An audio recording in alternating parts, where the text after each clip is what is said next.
नमस्कार दोस्तों, मैं आपका दोस्त प्रदीप त्रिवेदी। अपराधों वारदातों की सत्य घटना की कहानियों की श्रृंखला में आज की हमारी कहानी राजधानी नई दिल्ली से है। 13 अगस्त, 14 अगस्त, 15 अगस्त और 16 अगस्त को छुट्टी का दिन था।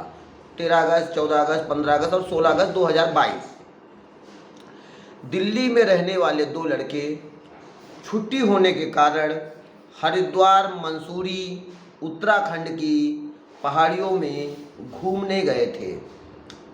और घूमकर जब वो 16 अगस्त को दिल्ली के वेलकम नगर का सुभाष पार्क के गली नंबर 12 में जब अपने घर वापस आते हैं तो बार बार वह लोग बेल बजा रहे थे।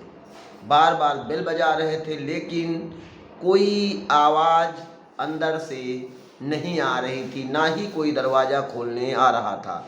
जब वो परेशान हो जाते हैं तब वो अपनी चाबी से दरवाज़ा का मेन गेट खोलकर अंदर जाते हैं तो अंदर देखते क्या हैं कि उनकी दादी बिमला राय, उम्र 70 साल, और माँ डाली राय, उम्र 47-48 के करीब, दोनों की निर्मम तरीके से हत्या कर दी गई है। और घर में सारा सामान बिखरा पड़ा है, बेड वेड उलझा पड़ा है, अलमारी पूरी उलझी पड़ी है। तो प्रथम दृष्टिकोण से ये देखा जाए तो ये लग रहा था कि चोर बदमाशों ने इसको चोरी के उद्देश्य से यहाँ पर आए थे और उन्होंने ही ये कांड करके यहाँ से फरार हो गए। वो लोग तुरंत 112 पुलिस को सूचना देते हैं। सुबह 4-5 बजे का टाइम था, वो लोग दिल्ली पहुँचे थे और पुलिस, वेलकम नगर थाने की पुलिस तुरंत घटना स्थल पर पहुँचती है। और पुलिस भी जब प्रथम दृष्टया देखती है तो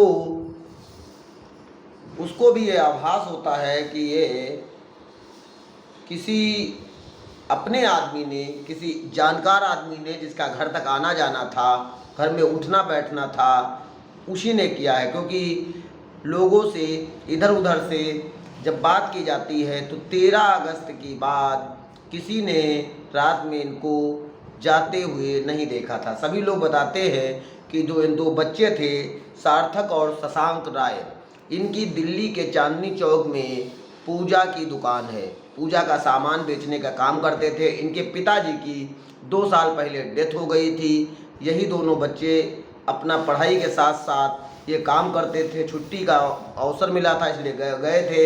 इनके घर में एक कुत्ता भी पाला हुआ था। उस कुत्ते को इनकी माँ डॉली राय रोज़ पार्क में घुमाने ले जाती थी, लेकिन 13 तारीख के बाद किसी ने उनको आते जाते या कुत्ते को घुमाते हुए नहीं देखा।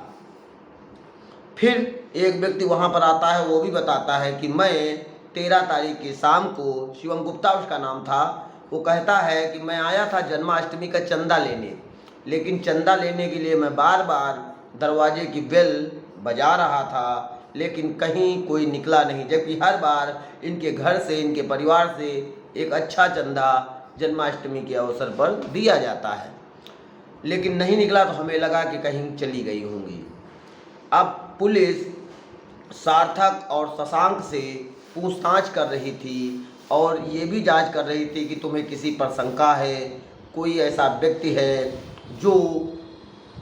जिसको तुम जानते हो। पुलिस तुरंत FSL टीम को बुलाती है, फिंगर एक्सपर्ट इन्वेस्टिगेशन टीम। वो आती है, अपने स्तर से जांच पड़ताल करती है, और उसके अलावा क्राइम ब्रांच की भी टीम आती है। और जो उसके घर के पास कैमरा लगा था, वो कैमरा बिगड़ा हुआ था, जिससे कुछ भी पता नहीं चल पा रहा था। और सार्थक और शशांक भी किसी के ऊपर अपनी शक का दायरा नहीं बता पा रहे थे। सिर्फ बताते बताते उन्होंने बताया कि मैं, जब पुलिस ने बहुत घुमा फिरा कर उनसे बातचीत की तो बताया कि जब मैं यहाँ से जा रहा था तो मेरा एक पड़ोस में ही रहने वाला एक मेरा मित्र है नितिन, मैंने उससे कहा था कि यार मेरी चांदनी चौक वाली दुकान और मेरी मम्मी और दादी यहाँ पर हैं, इनको थोड़ा सा आप देखे रहना। और मैं चला गया था अपने दोस्तों के साथ। पुलिस नितिन को बुलाती है, नितिन से भी पूछताछ की जाती है। तो नितिन कहता है कि मैं आया था और ऐसा वैसा करके पुलिस फिर घुमा फिरा के जो जवाब दे के वो वहाँ से बच के निकल जाता है।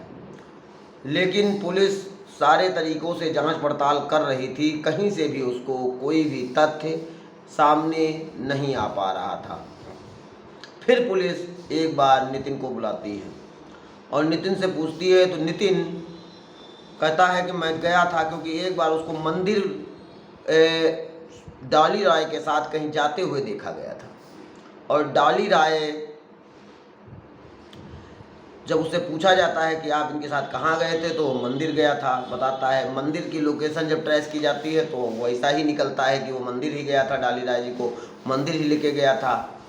उसके बाद पुलिस उस गली में जितने भी सीसीटीवी कैमरे हैं और एक एप्पल की घड़ी भी उस घर से गायब हुई थी, जो लोकेशन बता रही थी। लेकिन जब उसकी लोकेशन निकलाई जाती है तो हरिद्वार निकलती है।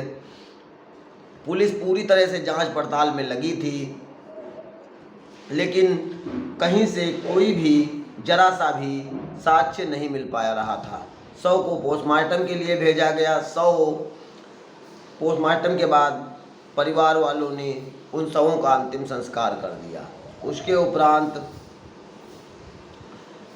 सीसीटीवी की जब पड़ताल की गई तो उसमें देखा गया नितिन कोई एक भारी झोले टाइप में कुछ लेकर अपने घर की तरफ आ रहा है, जिसमें वो पहले से संदिग्ध था ही, और उसकी संदिग्धता सामान लाते हुए प्रतीत हो गई। क्योंकि सभी लोगों का कहना था, ये पुलिस को सूचना 16 तारीख को प्राप्त हुई थी, लेकिन हत्या 13 तारीख या 14 तारीख को ही हो गई थी, जैसा पोस्टमार्टम रिपोर्ट में ही निकलकर सामने आया था। ऐसे में नितिन को पुलिस पुनः थाने बुलाती है और थाने बुलाने के बाद जब पूछताछ करती है तो आप यकीन नहीं करेंगे, वहाँ पर रहने वाले पुलिसकर्मी वर्दी वाले लोग भी सन्न रह गए थे। एक दोस्त, एक मित्र, एक भाई, एक परिवार के सदस्य की तरह घर आने जाने वाला व्यक्ति, जिसके भरोसे उसके दो दोस्त अपनी माँ और दादी को छोड़ के गए थे। माँ डॉली राय और दादी बिमला राय, उम्र 70 साल दादी की और माँ की उम्र 48 साल।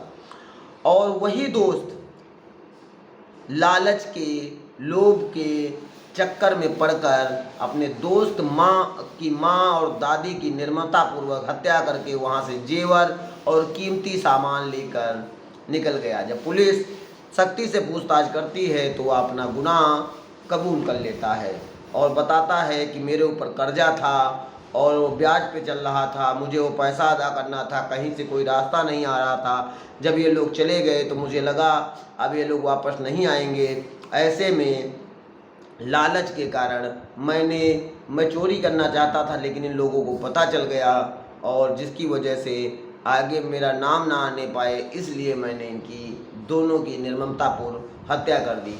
क्योंकि पुलिस जब जांच पड़ताल कर रही थी तो पता चला था कि दादी चलने में असमर्थ थी, तो वो अपनी बहू को जब भी बुलाना होता था तो उनके पास एक मोबाइल रखा था और मोबाइल से ही अपनी बहू को बुलाती थी। एक दिन में 20-20 कॉल होती थी और 14 तारीख के बाद कोई भी कॉल उनके मोबाइल से नहीं किया गया था। सभी लोग जो मोहल्ले के लोग थे, प्रत्यक्षदर्शी लोग थे, वो कहते थे सास बहू की जोड़ी बहू बेटी जैसी थी और दोनों प्रेम से रहते थे। दोनों के पति का देहांत पहले ही हो चुका है, बस यही 2 बच्चे थे जिनके सहारे परिवार का जीविकोपार्जन किया जा रहा था। पूजा की दुकान से जो भी इनकम होती थी उसी से परिवार को चलाया जा रहा था। अच्छा, नितिन की बयान के बाद नितिन को भारतीय दंड संहिता की धाराओं के अंतर्गत और जो क्राइम एफएसएल की टीम थी वहाँ से फिंगरप्रिंट्स इकट्ठा किए गए। उसके आधार पर, इसके बयान के आधार पर और वो सीसीटीवी कैमरे में जो इसकी फ़ोटो कैप्चर हुई थी उसके आधार पर भारतीय दंड संहिता की धाराओं के अंतर्गत मुकदमा पंजीकृत करते हुए इसे जेल भेज दिया जाता है। और आज की जो हमारी कहानी है, इस कहानी में देखेंगे यार और गद्दार। यारी एक दोस्ती जो शब्द होता है वो ये माना जाता है कि वो खुदा से भी बढ़कर होती है, क्योंकि ये एक शायरी भी है कि दोस्ती में दोस्त खुदा होता है, और दोस्ती जब पता चलती है जब दोस्त जुदा होता है। एक दोस्त, एक विश्वास पात्र, एक मित्र, एक भाई, और वो बन गया कसाई, और उसने अपने ही दोस्त की सगी माँ और दादी की निर्ममतापूर्ण हत्या सिर्फ पैसे और रुपए और गहने और कीमती सामान के लालच में आकर उसने निर्ममतापूर्ण तरीके से जो हत्या कर दी, उसने पूरे दिल्ली के सहोदरा के, वेलकम नगर के, सुभाष पार्क के अगल बगल रहने वाले सभी लोगों को हिला दिया। और पूरी दिल्ली, जब ये अखबार में सुबह प्रकाशित हुआ ये घटना, उस समय हिल गई थी। क्योंकि आदमी अगर विश्वास करे तो किस पर करे? दोस्त पे ना करे, परिवार वालों पे ना करे, रिश्तेदारों पे ना करे, तो किस पे करे? उसे नहीं पता था कि यही दोस्त उसका दुश्मन बन जाएगा। उसके अंदर लालच है, वो कर्जे में डूबा हुआ है, वो कर्जा हमारी माँ और दादी को मार कर निकाल लेगा। पुलिस ने उसके घर से कीमती सामान भी बरामद कर लिया जो वापस करवा दिया गया था। लेकिन ऐसे दोस्तों से ही खुदा बचाए, जो दोस्त नहीं, दुश्मनी ज़्यादा है, गद्दारी ज़्यादा है। आज की कहानी हमें ये सोचने पर, समझने पर, मनन करने पर मजबूर करती है कि एक दोस्त क्या ऐसा भी हो सकता है? क्या ऐसा भी कर सकता है? ऐसी घटना क्या कोई मित्र भी कर सकता है? आप सभी लोग सतर्क रहें, आप सभी लोग जागरूक रहें, आप सभी लोग दूसरों को भी सतर्क करते रहें, किसी के साथ कोई अपनी घटना ना हो। इसी भावना के साथ आज की कहानी को मैं यहीं पर विराम देता हूँ और कल नई कहानी आपके समक्ष प्रस्तुत करूँगा। जय हिंद, जय भारत, सधन्यवाद।